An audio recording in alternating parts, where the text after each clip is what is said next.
Allora, questa sera presentiamo il libro Una vita in fuga di Marcello Soli, che appartiene a me, dal titolo che suscita la curiosità di capirne il motivo.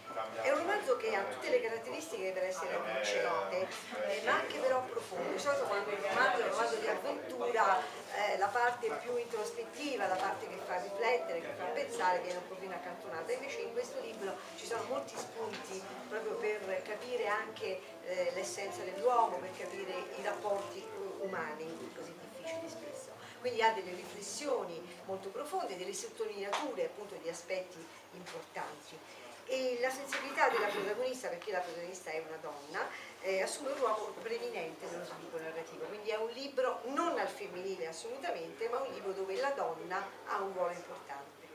E nella storia quindi campeggiano emozioni e sentimenti richiamati anche da flashback. I flashback sono sempre bellissimi perché tu stai leggendo e a un certo punto ti ritrovi immerso in una realtà diversa, in un tempo diverso, in un luogo diverso, e proprio per il lettore, per chi sa leggere, sa emozionarsi, è una cosa bellissima. Tutte le vicende, come dicevo prima, ruotano intorno a questo personaggio femminile che ha un nome molto bello, Vera, no, Vera. In realtà è Vera che è Vera. Sì, il nome no. Esatto. Sì, Vera è un personaggio reale, una persona che ho conosciuto qualche anno fa, e attraverso questa amicizia che è nata sono venuto a conoscenza di una vita drammatica, quasi ottocentesca, veramente come dicevi prima dei romanzi d'appendice alla Victor Hugo. Certo. Una vita drammatica che mi ha colpito e mi ha stimolato a scrivere questo romanzo. Una donna che è dovuta fuggire dal suo paese, dalla Moldavia, per ragioni di sopravvivenza, di estrema povertà.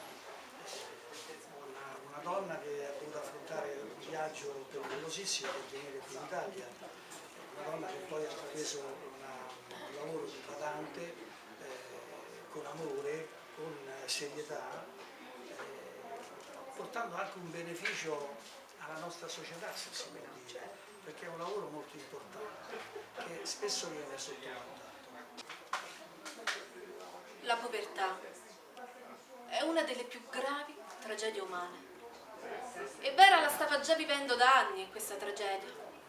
Una povertà senza scampo, che le aveva inibito anche i sogni, una povertà che riduce la persona ad essere vuoto ed inutile senza desiderio di vivere. Ma Vera aveva fede, una fede sopravvissuta all'ateismo di regime, al divieto di frequentare qualunque chiesa imposta dall'ideologia comunista imperante nel suo paese, una fede che era stata alimentata in famiglia dai suoi genitori, al chiuso della loro casa. La bella catacomba sottoposta come tante altre case ad un sistematico controllo di Stato. Ma in che cosa consisteva il progetto che aveva maturato durante i lunghi mesi di malattia irreversibile di Dimitri? Il progetto era una fuga. Sì, una fuga da quel mondo che le negava ogni possibilità di vita decente. Una fuga in un altro paese, dove immaginava di trovare un po' di libertà, di lavoro, di serenità. Aveva sempre sentito parlare dell'Italia, Vera, di un paese libero, dove c'era la possibilità di lavoro. Per lei andava bene qualsiasi occupazione, purché onesta, che le avrebbe permesso di vivere quella vita che aveva sempre sognato. Sarebbe stato un viaggio colmo di difficoltà non indifferente, questo lo sapeva Vera. Un viaggio da clandestina non era certo una vacanza, ma notizie positive su questo tipo di fuga dalla Moldavia per l'Italia e circolavano già da diverso tempo e sempre più incoraggianti. L'importante sarebbe stato trovare un aggancio giusto. Amicizia è aiutarsi, amicizia è donare se stesso all'altro, amicizia è avere attenzione all'altro senza che l'altro ti chieda. Amicizia è tutto questo.